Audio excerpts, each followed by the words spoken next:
बिस्मिल्लाहिर्रहमानिर्रहीम। अस्सलाम वालेकुम everyone, welcome back to our channel mathematical mentor and I am your mentor Bushra Zahoor. जैसा कि मैंने आपको पहले कहा था कि हम नेक्स्ट लेक्चर में एडिशन और रैशनल नंबर की सब्ट्रैक्शन करना सीखेंगे। तो आज के हमारे इस लेक्चर में हम रैशनल नंबर्स की या फ्रैक्शंस की एडिशन और सब्ट्रैक्शन करना सीखेंगे। आप लोग सोच रहे होंगे कि मैं आपको क्या बेसिक्स और बिल्कुल बच्चों वाली चीज़ें करा रही हूँ, लेकिन लिटरली आप यकीन करें कि मेरे काफ़ी से ऐसे स्टूडेंट्स हैं, इतने बड़े बड़े level FSc, BSc, matric level तक के स्टूडेंट्स हैं और उनको फ्रैक्शन की एडिशन और सब्ट्रैक्शन ही नहीं करना आती थी। आप काफ़ी से लोगों के लिए ये लेक्चर्स शुरू के बहुत बोरिंग होंगे, लेकिन काफ़ी से लोगों के लिए यही मेरे लेक्चर जो बिल्कुल बेसिक चीज़ें हैं ये बहुत हेल्पफुल होंगे इंशाल्लाह। जैसे कि आप कोई कॉम्पिटिटिव एग्ज़ाम देते हैं तो उसमें बिल्कुल ऐसी चीज़ें आती हैं और ये चीज़ें हम बच्चों वाली समझ के छोड़ देते हैं, तो पेपर के टाइम में हम लोगों को माइंड से बिल्कुल आउट हुई होती हैं ये चीज़ें।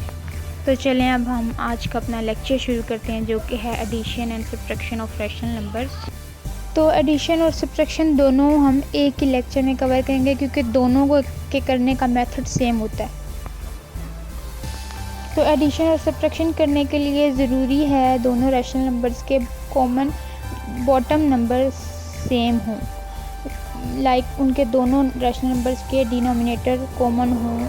उससे फ़ायदा ये होगा कि हम लोगों को लंबा चौड़ा कैल्शियम नहीं लेना पड़ेगा या और कोई मेथड नहीं करना पड़ेगा, क्योंकि आपको पता है कि फ्रैक्शन को ऐड करने के बहुत से मेथड्स होते हैं। तो मेरा मकसद है कि आपको इजी से इजी मेथड बताया जाए ताकि आप लोगों के लिए आसानी हो। तो अब दो रैशनल नंबर हैं like a by B plus c by D. इसके लिए ज़रूरी है कि हम a बाई बी का न्यूमिनेटर और डिनोमिनेटर दोनों को d से मल्टीप्लाई करेंगे। जब हम दोनों को d से मल्टीप्लाई करेंगे तो हमारे पास ये a d by B D बन जाएगा, और जब हम c बाई डी को मल्टीप्लाई करेंगे b से, c multiply by b and d multiply by b, तो हमारे पास ये बन जाएगा C B by B D. तो अब आप देखें कि इन दोनों के डिनोमिनेटर सेम हो जाएंगे। अब आप देखें कि दोनों के डिनोमिनेटर सेम हो जाएंगे। तो अब दोनों के डिनोमिनेटर सेम हो गए हैं तो हमारे लिए इसका एलसीएम लेना, इसको ऐड करना आसान हो गया कि हम एक ही इसका डिनोमिनेटर लिखेंगे और ऊपर दोनों को ऐड कर देंगे। जी ये तो थी हमारी एक एग्ज़ाम्पल। अब हम चलते हैं नंबर्स की तरफ। अब हमने a बाई बी वाले तरीके से किया, अब हम नंबर्स कोड के साथ डील करते हैं। 1/2 प्लस 2/5। 1/2 प्लस 2/5 को करने का तरीका ये होगा कि 1/2 को हम मल्टीप्लाई करेंगे 5/5 के साथ और 2/5 को हम मल्टीप्लाई करेंगे 2/2 के साथ। इसका फ़ायदा ये होगा कि 1 multiply by 5 plus 2 multiply by 2 is equals to 4, और हमारे पास इसका डिनोमिनेटर आ जाएगा 10, तो हमारे पास आंसर आएगा 9/10। अब हम यही क्वेश्चन करते हैं सब्ट्रैक्शन के साथ, चूँकि मैंने आपको बताया कि एडिशन और सब्ट्रैक्शन दोनों को करने का मेथड सेम होता है।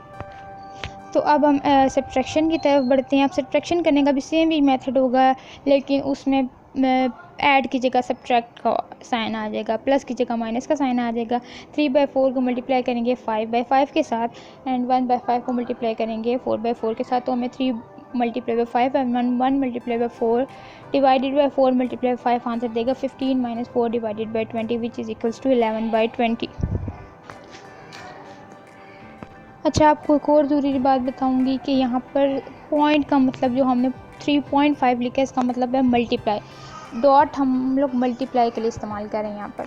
अब हम एक ऐसी कंडीशन करते हैं कि जिसमें हमारे पास मिक्स फ्रैक्शन हो। मिक्स फ्रैक्शन जब हो तो उसके लिए ज़रूरी है कि हम उसको इम्प्रॉपर फ्रैक्शन में चेंज करें, क्योंकि इम्प्रॉपर फ्रैक्शन को ऐड और सब्ट्रैक्ट में यूज़ करना ज़्यादा बेटर है बनिस्बत मिक्स फ्रैक्शन, क्योंकि मिक्स फ्रैक्शन हमें समझ नहीं आएगी कि हम मिक्स फ्रैक्शन को ऐड और सब्ट्रैक्ट कैसे करें। तो मिक्स फ्रैक्शन को पहले हम लोग कन्वर्ट करेंगे इम्प्रॉपर फ्रैक्शन में। इम्प्रॉपर फ्रैक्शन ऐसी फ्रैक्शन को कहते हैं जिसका न्यूमिनेटर डिनोमिनेटर से बड़ा होता है। अब जैसा कि आपके पास एक मिक्स फ्रैक्शन है 1 होल इंटू 3/4, ठीक है। इसको अब हम प्रॉपर में जब इम्प्रॉपर में चेंज करेंगे तो आपके पास 7/4 आएगा। अब आप जब मिक्स फ्रैक्शन के साथ एडिशन करेंगे तो आपको कंफर्म नहीं होगा कि हमने क्या करना है, लेकिन जब उसको आप इम्प्रॉपर बना के इसकी एडिशन करेंगे तो वो उसकी एडिशन करना आपके लिए ज़्यादा आसान होगी। वो ज़्यादा इजी होगी आपके लिए कि आप मिक्स फ्रैक्शन को पहले इम्प्रॉपर बनाएं और फिर उसकी एडिशन करें। जो जैसा कि आपको सामने स्क्रीन में ये कुछ टर्म सॉल्व भी नज़र भी आ रही होंगी। तो चलिए हम कुछ क्वेश्चंस करते हैं ताकि आपको हमारा आज का लेक्चर अच्छे से समझ आ जाए। तो पहला क्वेश्चन हम जो कर रहे हैं वो है व्हाट इज़ 5/12 माइनस 1/12। अब इन दोनों का डिनोमिनेटर सेम है तो इसलिए हम लोगों को ज़रूरत नहीं पड़ी कि इनका डिनोमिनेटर हम पहले सेम करें। तो जब इनका डिनोमिनेटर सेम है तो हम लोग 5 माइनस 1 डिवाइडेड बाई 12 करेंगे तो हमारे पास 4/12 आ जाएगा विच इज़ इक्वल्स टू 1/3। तो ऑप्शन डी करेक्ट है, ऑप्शन डी करेक्ट है। तो जो मैंने आपको क्वेश्चन बताया ये आपके पास सारी इसकी डिस्क्रिप्शन भी आ गई है कि ऑप्शन डी कैसे करेक्ट है। अब हम अपना नेक्स्ट क्वेश्चन करते हैं जो कि है व्हाट इज़ 1/3 प्लस 3/5। अब इनके डिनोमिनेटर सेम नहीं है तो हम लोगों को ज़रूरी है कि हम इनके डिनोमिनेटर सेम करें। उसके लिए हम 5 को 1 के साथ भी मल्टीप्लाई करेंगे, 5 को 3 के साथ भी मल्टीप्लाई करेंगे। ये हमारे पास 5/15 बन जाएगा और 3 को 3 के साथ भी मल्टीप्लाई करेंगे और 3 को 5 के साथ भी मल्टीप्लाई कर देंगे तो हमारे पास ये बन जाएगा 9/15। तो 15 इसका जो डिनोमिनेटर हो गया वो कॉमन हो गया और 5 + 9 बन जाएगा आपके पास, 5 + 9 बनेगा 14। तो 14/15 हमारे पास आंसर आएगा जो कि ऑप्शन सी है और वो ही करेक्ट है। जैसा कि अभी आप सामने स्क्रीन पे देख भी रहे हैं कि हमारे पास ऑप्शन सी कैसे करेक्ट है। तो चलें अब हम अपना एक मिक्स्ड फ्रैक्शन का क्वेश्चन करेंगे। मिक्स्ड फ्रैक्शन हमारे पास 1 × 1/6 माइनस 3/4। अब ये मिक्स फ्रैक्शन को हम पहले इम्प्रॉपर फ्रैक्शन में चेंज करेंगे जो होगी 6 1 6 + 1 7/6, 7/6 माइनस 3/4, 7/6 माइनस 3/4 आपके पास बनेगा। आपके पास जो आंसर देगा आप उसी तरह इसका डिनोमिनेटर पहले कॉमन करेंगे। कॉमन करने के बाद अब आप इसका आंसर ऐसे फाइंड आउट करेंगे तो इसका आंसर आपके पास आएगा 5/12 विच इज़ करेक्ट। अब ये कैसे करेक्ट है? ऐसे करेक्ट है कि आपने इस मिक्स फ्रैक्शन को चेंज किया 7/6 में और 3/4 एज इट इज़ आ गया।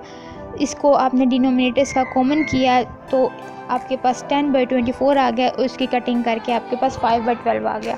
तो उम्मीद है कि आज का आपको लेक्चर अच्छे से समझ आ गया होगा। अगर आपको कोई चीज़ समझ नहीं आई तो आप मुझे कमेंट बॉक्स में ज़रूर बताएं। So if you like this video, do comment down and hit the thumbs up and never forget to subscribe my channel. Thank you so much. Allah Hafiz.